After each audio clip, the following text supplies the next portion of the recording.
করে কখনো বড় হওয়া যায় না। তার জ্বলন্ত প্রমাণ হলো মাইকেল মধুসূদন দত্ত।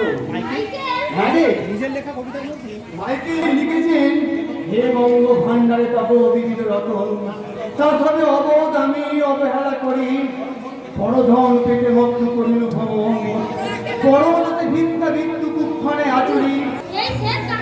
না রে, মাইকেল মধুসূদন দত্ত আরো লিখেছে, আর তিনি ওই ওই বাংলা সাহিত্যের মধ্যে দিয়েই অমরত্ব লাভ করেছেন। হ্যাঁ বাবু, মাইকেল মাতৃভাষা ত্যাগ করে ইংরাজি সাহিত্য নিয়ে অমরত্ব চেয়েছিলেন, কিন্তু ওই বাংলা ভাষায় তাকে অমরত্ব দান করেছিলেন। এদেশের মানুষ একটু ধন সম্পদশালী হলেই তারা চায় তাদের ছেলেকে সাহেব করে দিতে।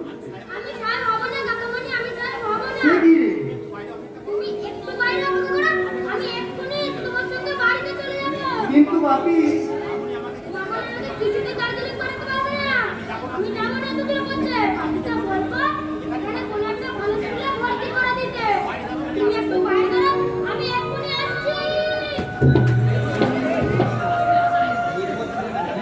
ছেলেটা জানে না ওর মা যখন বলেছে ওকে দার্জিলিং পাঠাবে তখন পাঠাবে, দাদার 7 দিনে তাকে নিবৃত্তি করা। কিন্তু কিন্তু দাদার কথা ভাবতে আমার দুঃখ থেকে কান্না বেরিয়ে আসে। 10 বছর আগেকার দাদা আর আজকে দাদার মধ্যে আকাশ পাতাল সবার।